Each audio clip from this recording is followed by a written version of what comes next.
अस्सलाम वालेकुम, आप देख रहे हैं दोपहर की खबर और मैं हूं आयशा इत्शाम। कराची में पेश आया आग लगने का एक और हौलनाक वाकया। निजी होटल में आग लगने से 11 मासूम जानों का ज़िया हुआ। तो गुज़श्ता चंद सालों में कराची शहर में आग लगने के मुतादिद बड़े हादसात रूनुमा हुए, जिसमें शहरियों को भारी जानी और माली नुकसान उठाना पड़ा। बाज़ाहिर वाक़े की इब्तदाई तहकीकात तो इसी तरफ इशारा कर रही हैं कि यह हादसा था, लेकिन कौन जाने माजी की तरह सानिहा बल्दिया की तरह यह भी तकरीबकारी ही निकल आए।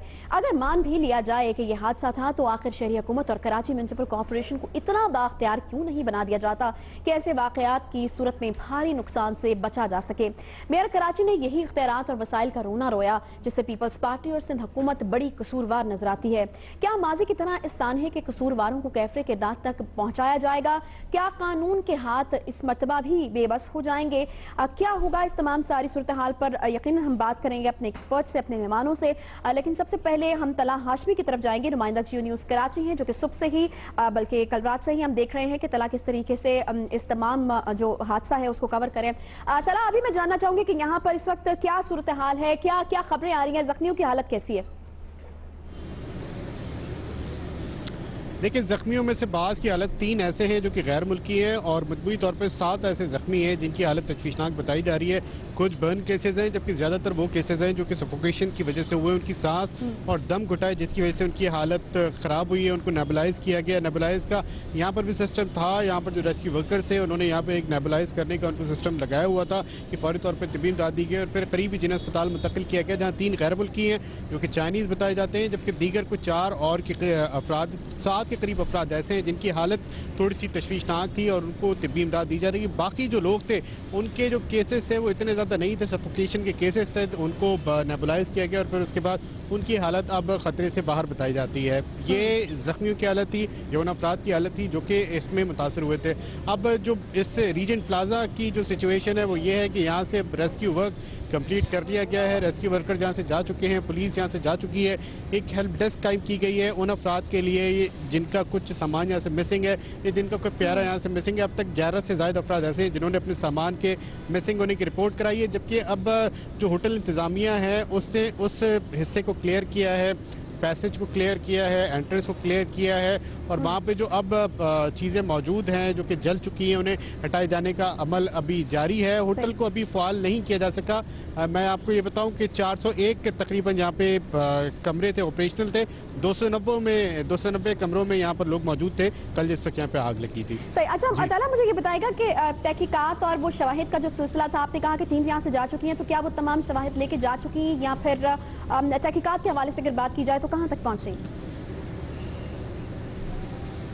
देखिए आयशा, इस पर मेरी बड़ी ब्रीफली डिस्कशन हुई है। जो पुलिस ऑफिशियल हैं और जो दीगर लोग यहाँ पे आए थे, डीआईजी साउथ से भी हुई, एसपी सदर से भी हुई, दीगर ऑफिशियल से भी हुई, वो ये बताते हैं कि अपेरेंटली ऐसा लगता है कि ये हादसा है, लेकिन इसको रूल आउट किसी भी चीज़ को इस वजह से नहीं किया जा सकता क्योंकि जब आग लगती है, आग की शिद्दत और हिद्दत ज़ाहिर है, जब भी आग लगती है तो उसकी बहुत ज़्यादा होती है और लकड़ी का सामान बहुत ज़्यादा था, किचन था तो वहाँ पे दीगर सामान भी था और ऐसी इनफ्लेमेबल चीज़ें जो थी वो किचन में ज़्यादा होती है। लेकिन उसके साथ साथ जो किचन का एरिया और फिर जो डाइनिंग हॉल है, डाइनिंग हॉल के साथ एक लॉबी थी, उस लॉबी में जो ज़मीन पर मार्बल लगे हुए थे वो मार्बल उखड़ गए हैं। तो मैंने उनसे पूछा कि क्यों उखड़े, तो उनका ये कहना है कि अपेरेंटली ये हीट की वजह से उखड़े, लेकिन किसी भी चीज़ को रूल आउट नहीं किया जा सकता। हर सिम पे तफ्तीश जारी है, लेकिन अभी अपेरेंटली इसको हादसा करार दिया जा रहा है। ठीक है, तो इनिशियली कोई वजह मालूम हो सकी कि आखिर हुआ क्या था जिसकी वजह से आग लगी है?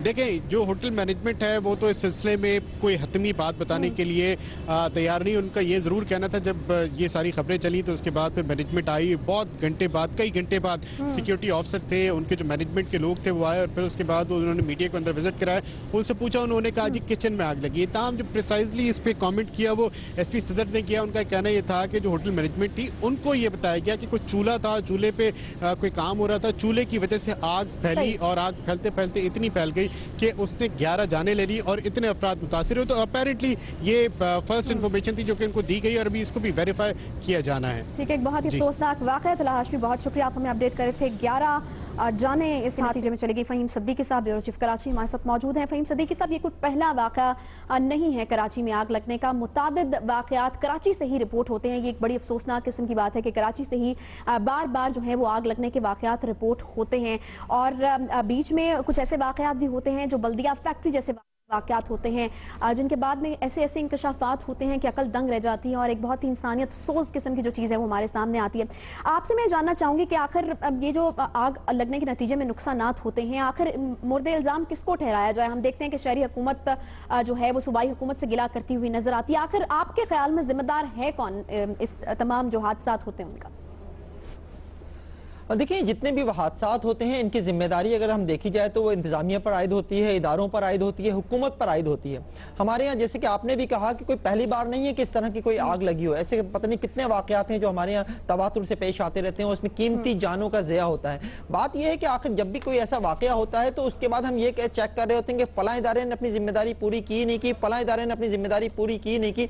जो वो थे जहाँ ये आग लगी है उसकी इंतजामिया ने कितना काम किया, ये सारी चीज़ें हो रही होती हैं। लेकिन बाद में हम ये देखते हैं कि बाद में कुछ भी नहीं होता। जो जिम्मेदार हैं उनको सजा मिले, उनके खिलाफ कार्रवाई हो तो बात आगे भी बढ़े कि हाँ ठीक है कि इनके खिलाफ कार्रवाई हुई है तो आइंदा लोग जो चौकन्ना हो जाए। ऐसा कुछ भी नहीं होता। देखिए, ये जो रीजेंट प्लाजा की आगे, इस होटल की आगे, ये भी अगर हम देखते हैं तो ये बिल्कुल जो है वो कह लें गफलत, लापरवाही की वजह से ये आग फैली है, क्योंकि एक माइनर आग है जो किचन में लगी है। लेकिन ये चूंकि उसे कंट्रोल करने की कोई तरबियत नहीं थी तो ये माइनर से मेजर में बदल गई। किचन में लगने वाली आग ने जो है 11 जाने ले ली और पूरा होटल जो है वो डिस्टर्ब हो गया। अगर हम इस हवाले से देखें तो हमें पूछना चाहिए, हमें ये चीज जाननी होगी कि आखिर ये जो होटल है, ये जो इलाका है, ये कंटोनमेंट की हदूद में आता है, कराची कंटोनमेंट बोर्ड की हदूद में आता है। कराची कंटोनमेंट बोर्ड के हुकाम ये कहते हैं कि जनाब हमारा काम नहीं है कि हम फायर सेफ्टी चेक करें होटल्स में जाके। जब उनसे ये सवाल किया गया कि आखिर आपने इस आग पर काबू पाने के लिए आपका क्या किरदार रहा, तो उन्होंने कहा हमारे पास 2 फायर टेंडर हैं जिनमें से एक खराब थी, एक हमारे पास ठीक थी, वो हमने फायर पर काबू पाने के लिए भेज दी। आखिर ये जब सिचुएशन हो जब शहर की कि जनाब शहर मुख्तलिफ इस वक्त अथॉरिटीज के दरमियान बटा हुआ है और उसके वजह से कोई भी अपनी जिम्मेदारी लेने के लिए तैयार नहीं है। हमारे पास फायर स्टेशन, फायर ब्रिगेड का पूरा एक महकमा मौजूद है जो सिटी को डिस्ट्रिक्ट गवर्नमेंट के पास है, वो पूरे शहर की आग को काबू पाने की कोशिश कर रहा होता है। कुछ दिन पहले जब केपीटी में आग लगी तो वहां पर भी यही हुआ कि जनाब फायर ब्रिगेड जो है वो सिटी डिस्ट्रिक्ट गवर्नमेंट का जो है उसने आग बुझाई वहां जाकर, मुख्तलिफ दीगर इदारों ने भी उसमें हिस्सा लिया। लेकिन बात यह है कि आखिर आप फायर ब्रिगेड को वो स्ट्रेंथन क्यों नहीं करते जो उसकी जरूरत है? आपके पास जो स्नार्कल्स हैं वो लेवल की नहीं है कि आप जो है किसी बड़ी इमारत में आग लग जाए तो आप वहां से लोगों को बाहिफाजत निकाल सकें। जब तक एक दूसरे पर जिम्मेदारी डालते रहेंगे तो फिर आखिर किसकी जिम्मेदारी इवेंचुअली बनेगी? किसको करना है ये काम? देखिए, बात वही है, मैं कह रहा था जैसे मैंने पहले कहा कि इदारों को अपनी जिम्मेदारी का एहसास करना होगा, इंतजामिया को, हुकूमत को अपनी जिम्मेदारी का एहसास करना होगा। अगर ये एहसास नहीं करेंगे, ये एक पहला वाकया नहीं है, आखिरी वाकया भी नहीं होगा। हम अमूमन देखते हैं इस तरह की जो रिहायशी इमारतें हैं उनके हवाले से जो बिल्डिंग लॉज हैं, बाय लॉज हैं, उन पर अमल नहीं होता। इस बिल्डिंग के हवाले से भी ये बात सामने आ रही है कि इंतजामिया तो ये कहती है कि 3 फायर एग्जिट मौजूद थे, लेकिन जो बताया जा रहा है, जो हमें इंश्योरेंस कंपनी के जरिए से पता चला है, सिर्फ 1 फायर एग्जिट है और ये 1 फायर एग्जिट भी दरमियान में है। अगर आग इस तरफ लग जाए तो इस तरफ वाले तो निकल जाएंगे, लेकिन इस तरफ वाले कैसे निकलेंगे? फिर साथ साथ फायर ड्रिल जो है वो पता होना चाहिए कि आखिरी बार कब हुई। फायर ड्रिल अगर नहीं होती तो एक बहुत बड़ी कोताही होती है। इसके साथ साथ जो हम ये देख रहे हैं, बहुत से लूपहोल्स हमें इस वक्त नजर आ रहे हैं। एमकेएम से रेहान हाशमी साहब, चेयरमैन कराची सेंट्रल डिस्ट्रिक्ट, हमारे साथ इस वक्त मौजूद हैं। रेहान हाशमी साहब, बल्दियाती और सिंध हुकूमत दोनों की कोशिशें और प्रेजेंस तो हमें नजर आती है। हम देखते हैं कि मेयर साहब भी अब जब से एक्टिव हुए हैं तो वो पहुंचने की कोशिश करते हैं, वज़ीर आला साहब भी, उनकी प्रेजेंस हमें नजर आती है। लेकिन ये जो कोशिशें बज़ाहिर नजर आ रही हैं, इनके बावजूद भी हम देखते हैं कि इंतजामिया बिल्कुल मफलूज नजर आती है जब इस तरह का कोई बड़ा वाकया होता है। क्या वजह है? आखिर कौन लेगा इसकी जिम्मेदारी? बिस्मिल्लाहिर्रहमानिर्रहीम। देखिए, ये शहर कराची की बदकिस्मती है कि कराची को जो उसका ड्यू राइट है, चाहे वो लोकल बॉडीज की इम्प्लीमेंटेशन से हो, चाहे वो इख्तियारात की मुंतकली से हो, चाहे वो उसके पॉपुलेशन के लिहाज से और इकोनॉमिक कंट्रीब्यूशन के लिहाज से उसका शेयर हो, इन तमाम हवाले से वो डिप्राइव रहा है कराची। ये बदकिस्मती रही है। अच्छा, अब 8 साला दौर के बाद एक निजाम जो कि लोकल बॉडीज कहलाता है, सुप्रीम कोर्ट की मेहरबानी से आया, मगर उस 8 साला दौर में जो बर्बादी हुई है इदारों के अंदर, जो लास्ट जब तक लोकल बॉडीज था तो उस वक्त एमक्यूएम का ही लोकल बॉडीज था और उसमें जो फायर टेंडर्स हो, स्नार्कर्स हो, जो मशीनरी प्रोवाइड की गई थी, वो मशीनरी अभी हाल ये है कि 3 स्नार्कर्स में से सिर्फ एक स्नार्कर जो है वर्किंग कंडीशन में है। फिर फायर टेंडर्स उसके बाद जो खरीदे गए थे, ना तो खरीदे गए ना उनको मेंटेन किया गया। तो हुआ ये कि जो पुराने जो फायर टेंडर्स थे उनकी हालत भी बर्बाद हो गई। फिर तीसरी चीज ये है कि चाहे वो डिजास्टर मैनेजमेंट का डिपार्टमेंट हो, चाहे वो प्रोविंशियल डिजास्टर मैनेजमेंट हो, तो उसके ऊपर भी तवज्जो नहीं दी गई। अच्छा, अब ये जिम्मेदारी बुनियादी तौर पर सूबाई गवर्नमेंट की थी कि उसको मेंटेन करके रखा जाता और इस तरह के हादसात से बचने के लिए जो कोई भी प्रीएम्प्टिव मेजर्स लिए जाते, मगर अनफॉर्चुनेटली अभी तक ऐसा नजर नहीं आया। 8 साल निजाम जो बर्बाद निजाम था उसको आज तकरीबन चंद हफ्ते पहले मेयर ने अपने हाथ में लिया है और वो उस निजाम को बेहतर करने की कोशिश शुरू हुई है। वो 8 साल निजाम यकीनी तौर पे 8 माह में भी शायद बेहतरी की तरफ कुछ बेहतरी की तरफ नजर आएगा, लेकिन अभी फौरी तौर पे जरूरत है कराची को और कराची की इतनी ह्यूज डेंसिटी पॉपुलेशन को कि यहाँ पर जो आग बुझाने का निजाम है वो मौसर हो, और मौसर इस तरीके से हो सकता है वो मशीनरीज की सूरत में। रेहान हाशमी साहब ये बताइएगा, अभी आपने कहा कि वो अपने जो है वो रास्ते पर चल पड़े हैं और अगले जो कुछ महीने हैं उनमें शायद कुछ बेहतरी की तरफ, तो आपके पास क्या वो तमाम राइट्स या वो पावर मौजूद है जिस पर चलते हुए या जिसको इस्तेमाल करते हुए आप लोग ये कह सकते हैं कि आइंदा अगर इस तरह की कोई जिम्मेदारी होती है तो बल्दियाती हुकूमत खुद आकर उसको कबूल करेगी और कहेगी कि हाँ जी ये चीज हमारे अंडर थी, या फिर हमारी इतनी अथॉरिटी थी कि हम इस चीज को कर सकते और नहीं कर पाए, इस तरह की कोई चीज होगी या अभी आपके हाथ में कोई इख्तियारात ही नहीं? देखिए, मैं तो ये कह रहा हूँ कि हमारे पास भले से इख्तियारात नहीं है, चाहे वो कराची वाटर एंड सीवरेज का डिपार्टमेंट हो, चाहे वो Sindh building control authority, Karachi building control authority mayor के अंडर में होना चाहिए था, चाहे वो कराची डेवलपमेंट अथॉरिटी हो, चाहे वो लोकल पुलिसिंग हो, अगर कुछ भी नहीं है तब भी मुत्तहदा कौमी मूवमेंट और मेयर कराची और बल्दियाती नुमाइंदे इसके ऊपर बिल्कुल पुरअज़म है कि अगर जिम्मेदारी नहीं मतलब अगर नहीं दी है, इन्होंने इख्तियारात नहीं दिए, तो हम अपनी जिम्मेदारी समझकर आगे बढ़कर काम करने के लिए काविशें कर रहे हैं। वो ग्राउंड पर नजर भी आ रहा है।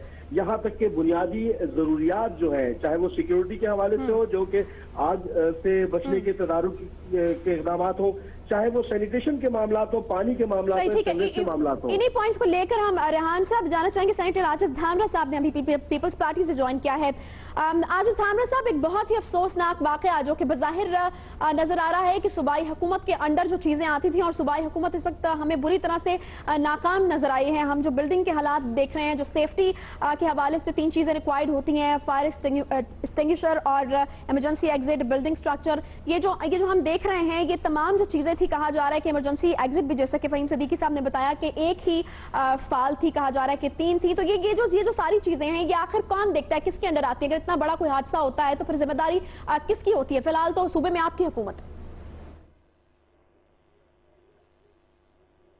हेलो जी, आजिज धामरा साहब। जी बोले।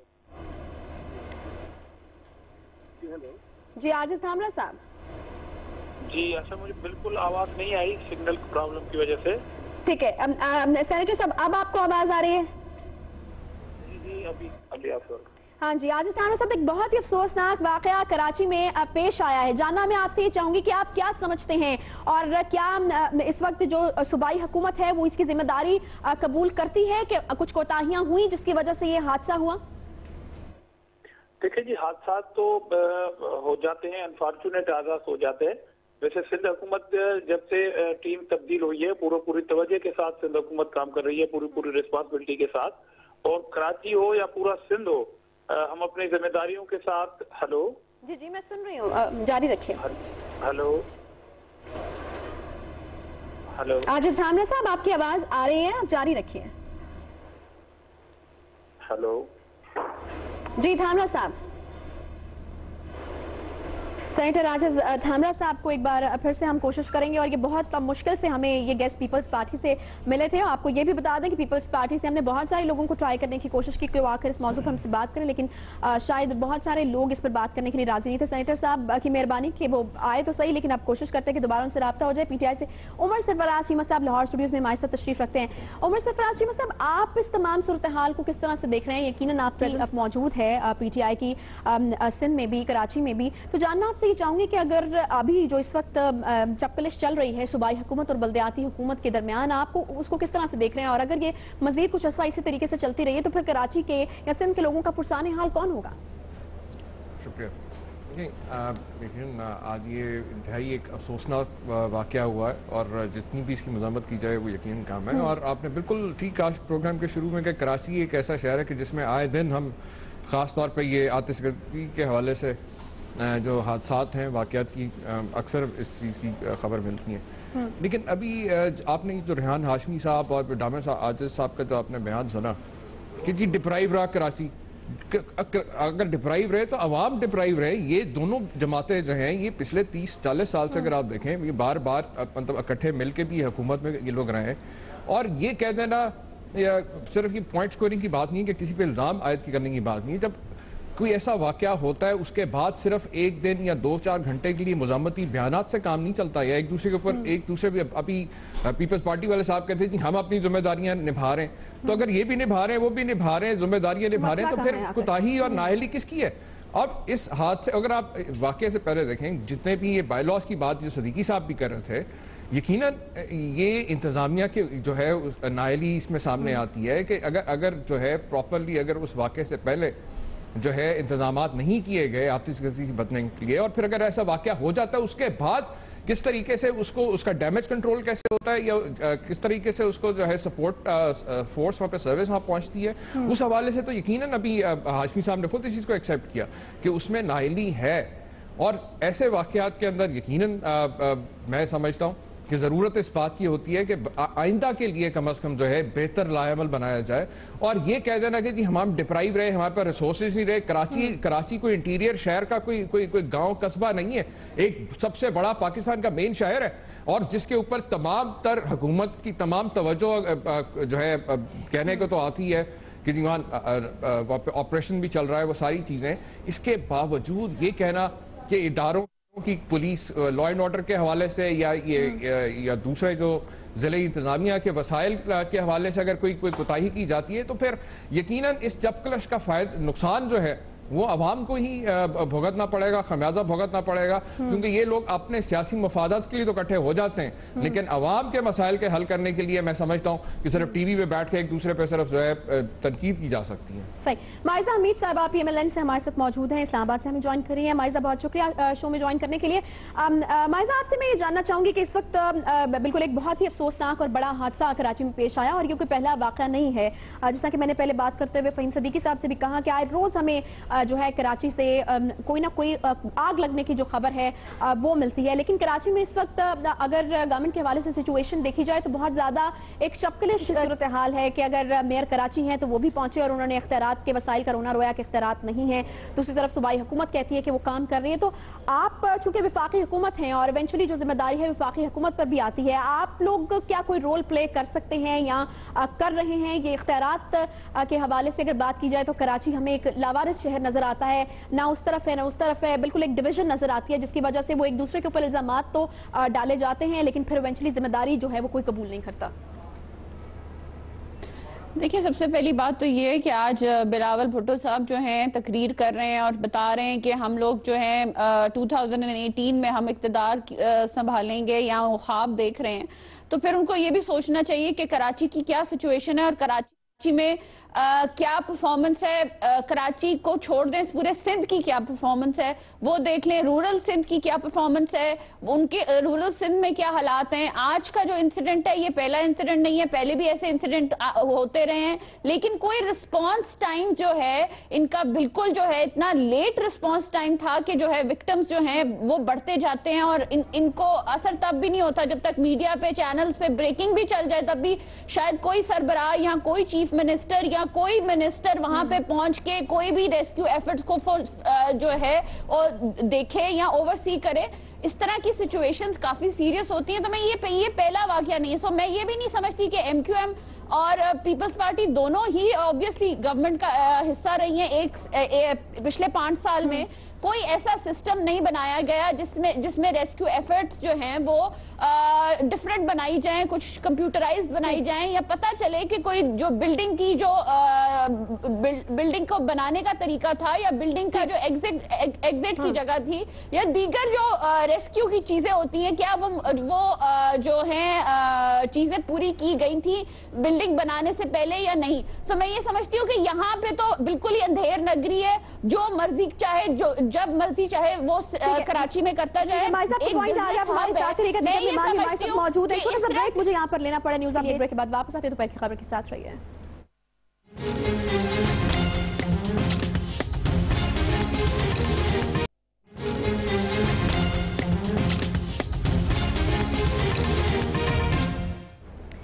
Welcome back. भारत और अफगानिस्तान ने तमाम सिफारती और इखलाकी आदाब भुलाते हुए पाकिस्तान के खिलाफ हार्ट ऑफ एशिया कॉन्फ्रेंस में शदीद जहर उगला और दहशतगर्दों को पनाह देने जैसे संगीन भोंडे किस्म के इल्जामात लगाकर पाकिस्तानी वफ्द की बेइज्जती की। लेकिन पाकिस्तान ने भी इल्जामात का भरपूर जवाब देने की कोशिश की और रूस ने भी पाकिस्तानी मौक़िफ़ की तायद की।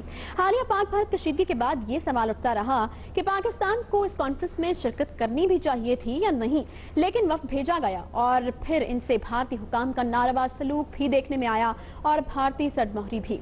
अशरफ गनी ने एहसान फरामोशी की इंतहा कर दी और मोदी के एजेंट बनने का अमली नमूना पेश किया। अफगान महाजरीन को भी भूल गए और तमाम दहशतगर्दों की क़यादत का अपनी सरजमीन में मौजूद होने का मामला भी गोल कर गए।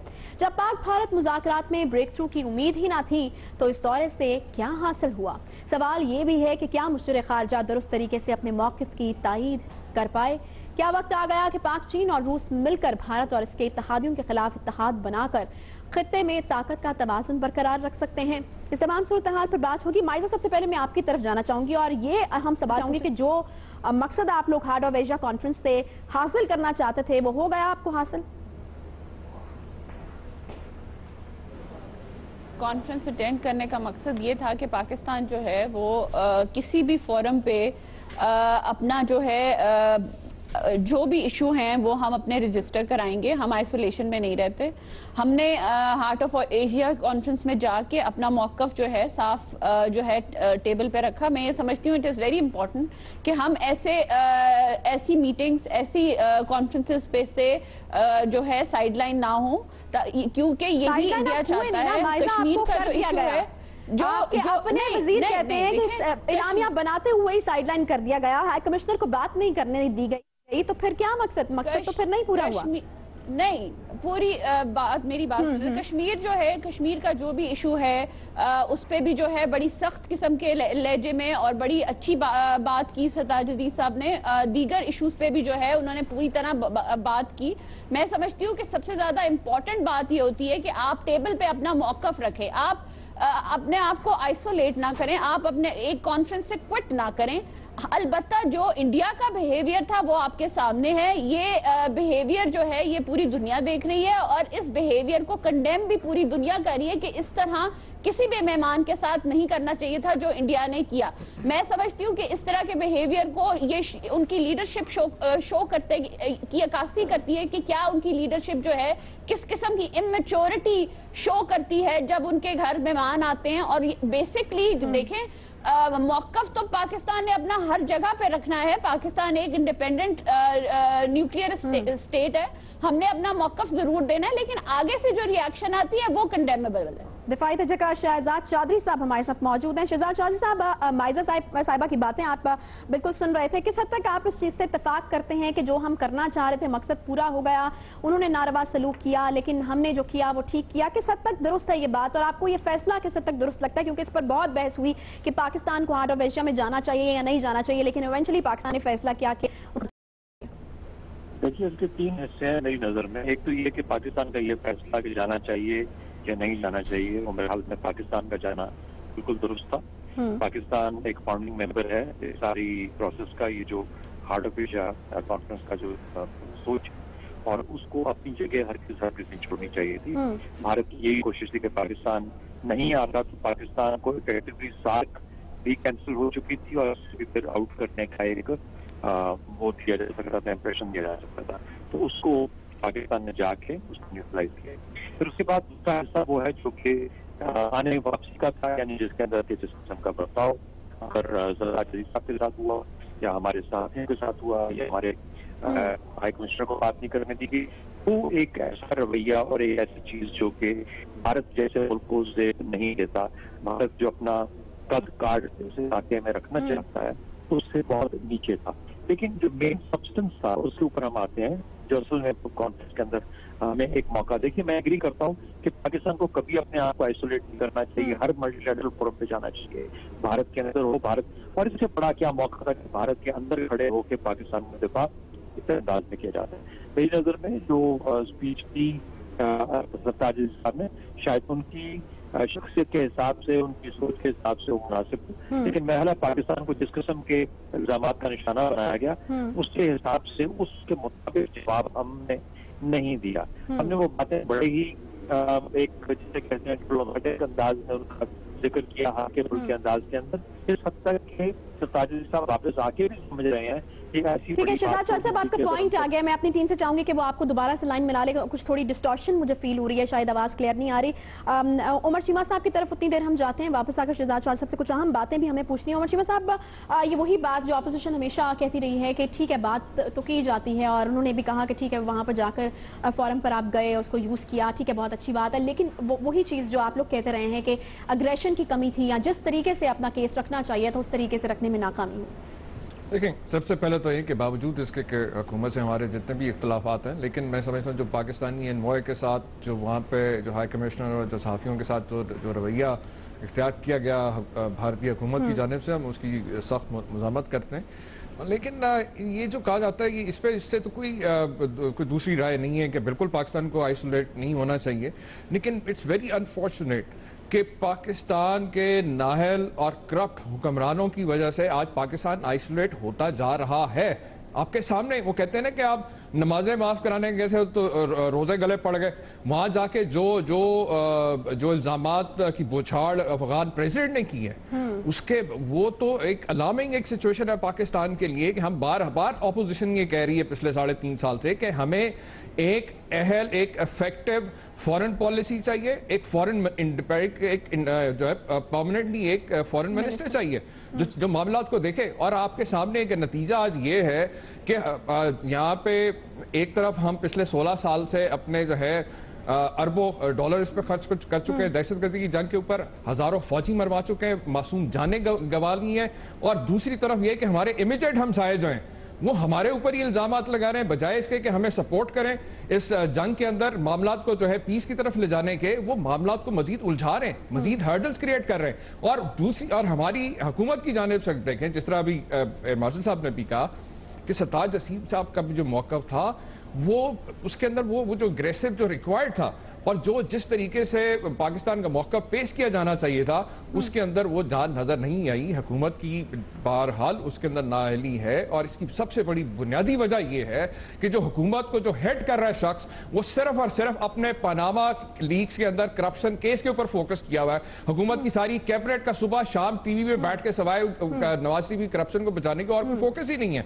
आप इसी वजह से जो रीजनल चैलेंजेस हैं, हुकूमत जहां पे अंदरूनी मामलात में फेल होती जा रही थी, उसी तरीके से रीजनल और आलमी सतह के ऊपर भी हुकूमती पॉलिसियां जो है वो नाकामी का शिकार। माइजा से इस पर मैं उनकी टेक लेना चाहूंगी। माइजा साहबा, ये एक तो रिस्पांस दीजिएगा जो कुछ कहा उमर चीमा साहब ने, दूसरा मैं ये जानना आपसे ये चाहूंगी कि अभी क्या सोच रही है हुकूमत फॉरेन पॉलिसी के हवाले से, अगर स्पेशली बात की जाए तो रूस की तरफ से पाकिस्तान के मौक़िफ़ का खैर मकदम करना, कोई फॉरेन पॉलिसी में हमें कोई चेंज नजर आ रहा है आगे होता हुआ?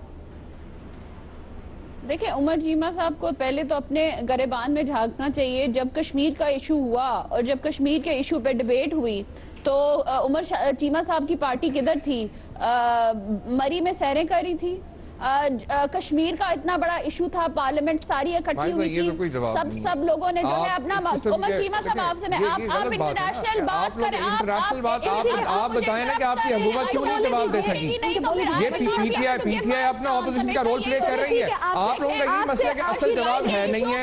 आप जो असल जो कल्प्रेट है, जो प्राइम मिनिस्टर जो अपनी करप्शन में पड़ा हुआ है, जिसकी वजह से पूरी मुल्क कौम को शर्मिंदगी का सामना करना पड़ रहा है, उसके ऊपर आप बात कर रहे हैं। साहब आपकी टर्न नहीं है, आपके पास आपकी टर्न पर वापस आऊंगी। गलत बात हो रही है, क्या आप बैठ कर गलत बयान करें?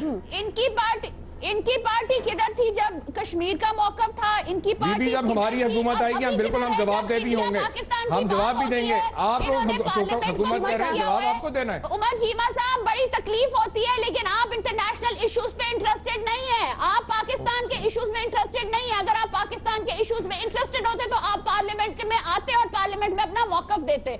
सो आपका नहीं बनता कि आप क्रिटिसाइज करें पाकिस्तान की फॉरेन पॉलिसी।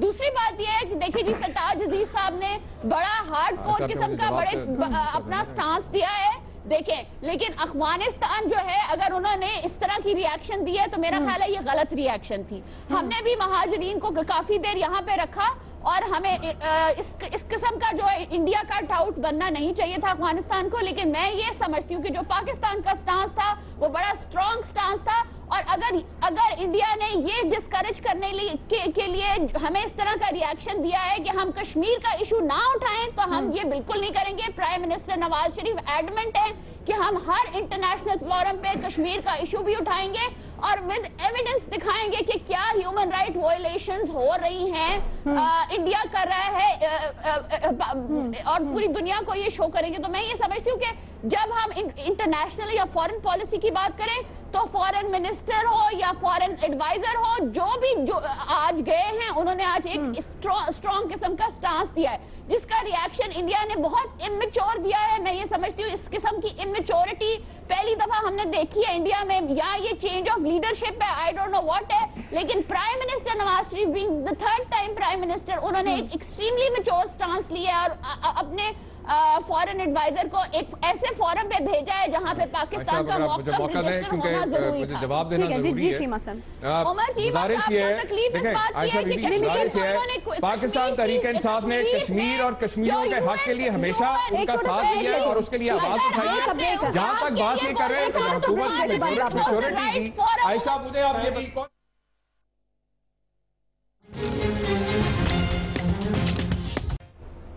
वेलकम बैक जी। उमर चीमा साहब, आप बात कर रहे थे, माजरत के साथ आपको बीच में काटना पड़ा, अपना पॉइंट ऑफ व्यू दे दीजिए। मैं आपसे गुजारिश कर रहा था कि पाकिस्तान तहरीक इंसाफ ने बतौर एक जिम्मेदार ऑपोजिशन के हमेशा कश्मीर और कश्मीरियों के हक के लिए हर फोरम पे आवाज भी उठाई है और उनकी इस जद्दोजहद में भी उनके साथ खड़े। जहां तक एक डमी पार्लियामेंट का ताल्लुक है कि जिसको एक करप्ट प्राइम मिनिस्टर जिसको हेड कर रहा है, हम उसको नहीं तस्लीम करते। मुझे आप बताएं माइजा, इस डमी पार्लियामेंट की करारदादों से आपने क्या बिगाड़ लिया?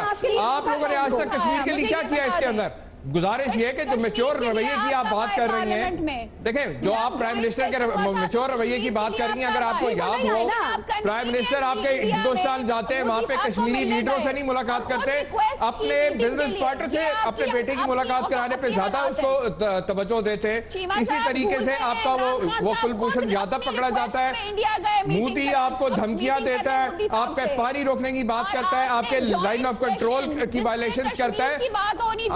आपने हौसला ही नहीं है बात करने का, आप बोलती हैं। प्राइम मिनिस्टर की स्टांस थी, उस पे आप लोग पीछे हट के मरी चले गए छुट्टियां मनाने। देखें अब मसला ये है, माइजा ने जो सबक रटा हुआ है ना, अब माइजा ने वो बार बार वही बात रिपीट करती जा रही है। आप बात अगले हौसले से, मैं आपको फॉरेन पॉलिसी बता रहा हूँ, आप लोगों की आप पनामा पॉलिसी से बाहर निकले ना। आप नवाज शरीफ की जो है उसकी करप्शन को बचाने की बजाय हम भी यही कह रहे हैं कि आप लोग फॉरेन पॉलिसी पे तवज्जो दें। फॉरेन पॉलिसी आपकी है नहीं, आप मुझे बता दें क्या फॉरेन पॉलिसी आपकी है। उमर चीमा साहब प्लीज 2 मिनट दीजिएगा। खुर्शीद महमूद कसूरी साहब, एक मिनट माइजा कसूरी साहब, मैं आपसे ये जानना चाहूंगी, मुझसे अगर बात करनी सीरियस करें, मैं शोर नहीं मचा सकता। नहीं बिल्कुल, मैं आपसे बिल्कुल सीरियस बात कर रही हूं। कर ले मुझे फिर फ्री जी कसूरी साहब, बिल्कुल मैं आपसे यही जानना चाह रही हूँ। कसूरी साहब, मैं आपसे ये जानना चाहूंगी कि इस वक्त जो तमाम सिचुएशन बनी हार्ट ऑफ एशिया कॉन्फ्रेंस में, हमने देखा कि क्या स्टांस रहा अफगानिस्तान का पाकिस्तान को लेकर और शायद प्लीज करने की कोशिश की गई इंडिया को। आप क्या समझते हैं आने वाले दिनों में किस किस्म का चेंज हमारी फॉरेन पॉलिसी में नजर आएगा? दूसरी तरफ हम देख रहे हैं कि रूस ने किस तरीके से हिमायत की है, खैर मकदम की है पाकिस्तान के मौक़िफ़ का। देखिए बात यूँ है, इसमें 2-3 चीजें बड़ी क्लियर है। पहली बात तो ये कि अफगान सदर जो हैं अशरफ गनी, उनको ये रियलाइज करना चाहिए कि अफगानिस्तान में अगर किसी का कलीदी रोल है तो वो पाकिस्तान का है, भारत का नहीं है। ठीक है, भारत उनको इकोनॉमिक एड दे सकता है, जो कि वो दे भी रहा है, लेकिन ये अमेरिका भी रिकॉग्नाइज करता है, रूस भी और चीन भी, और इसीलिए रूस की, चीन की और पाकिस्तान की एक कॉन्फ्रेंस भी हो रही है अफगानिस्तान पे, क्योंकि ये तीनों वो मुल्क हैं, और इसमें अगर आप ईरान शामिल कर रहे हैं जिस कॉन्फ्रेंस में नहीं, तो मानता हूं उसका कलीदी रोल है। तो ये वो मुल्क है जिनका कलीदी रोल है, जिनकी अपनी सिक्योरिटी पे अफगानिस्तान की इनसिक्योरिटी का असर पड़ता है। तो अशरफ गनी साहब ने कुछ भारत के पैसों के लिए उनकी सरजमीन पे बैठ के जिस किस्म की बातें की हैं, वो लॉन्ग टर्म स्टेबिलिटी के लिए उनके लिए बेहतर नहीं है। ये तो हेडलाइन जो अखबारों की होती है 1-2 दिन में चली जाती है, लेकिन जो ग्राउंड सिचुएशन है वो नहीं बदलेगी। उन्होंने पाकिस्तान के साथ ही रहना है, जोग्राफिया नहीं वो बदल सकते। उनकी अपनी कमजोरियां के पिछले हफ्ते में 7 तो उनके वजीर सैक कर दिए गए, उड़ा दिए गए पार्लियामेंट ने। प्रेसिडेंट प्राइम मिनिस्टर एक दूसरे को गालियां देते हैं वहां, एक दूसरे का शक्ल नहीं देख सकते। तो उनकी अपनी डिसफंक्शनल गवर्नमेंट है। वो दिल्ली में जाके अगर उन्होंने ये कहना भी था तो पाकिस्तान को डायरेक्ट कह देते तो यहाँ के लोग डाइजेस्ट कर जाते और वो ये कहते कि हाँ हमें अपनी पॉलिसीज देखने की जरूरत है, और मैं समझता हूँ है। लेकिन इंडियन सॉइल पे बैठ के ऐसी बात करना, उसका जीरो इम्पैक्ट पाकिस्तान पे होगा, बल्कि नेगेटिव इम्पैक्ट होगा। जहां तक रशिया का है, रशिया का एक पॉजिटिव अप्रोच है, लेकिन उन्होंने यही जो बुनियादी हकीकत मैंने आपको कही है उसके पस मंजर में उन्होंने बात की है।